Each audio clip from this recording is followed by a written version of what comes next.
Hi everyone, I'm Susan Mulvihill.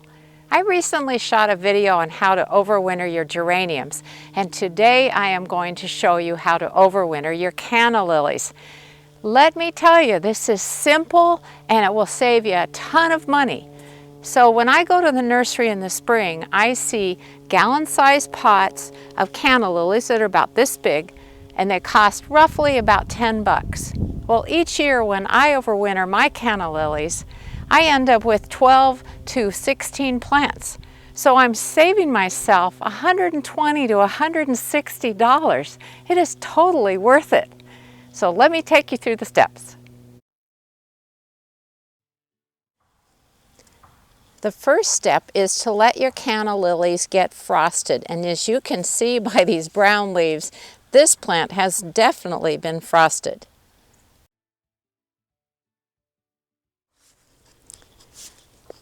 The next step is to carefully dig up the plant.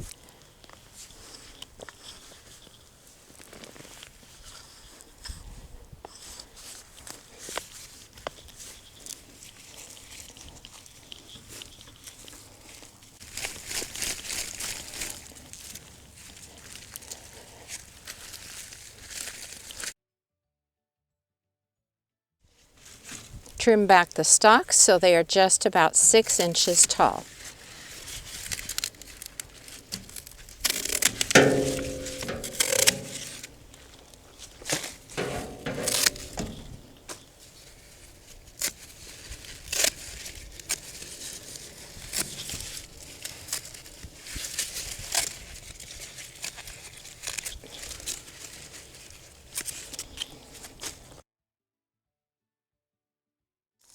Hose off the soil from around the roots.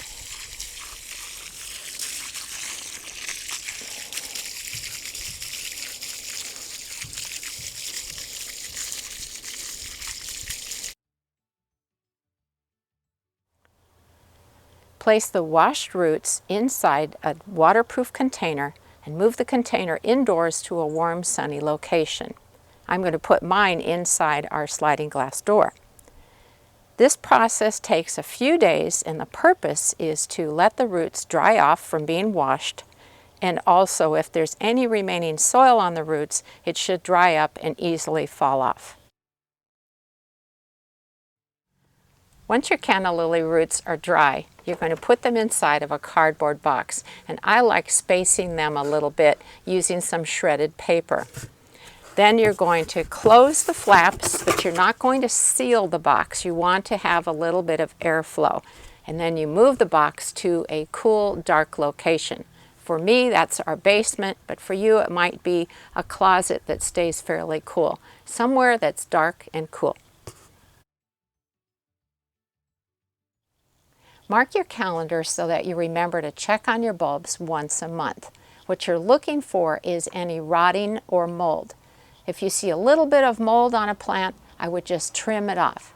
If there's a lot of mold or a lot of rotting, I would pitch out the problem bulb because you don't want it to spread. Now in early February, that is a great time because you get to pot them up. And there will be some bulbs where you think there is no way this thing is alive or that any kind of a plant will come from it, and yet they always do for me. It's just amazing. So you're going to pot them up into a sterile potting mix and move them to where they get some sunlight, and that will start them growing. Be sure to water them on a regular basis, not a ton, but just enough to keep the soil lightly moist.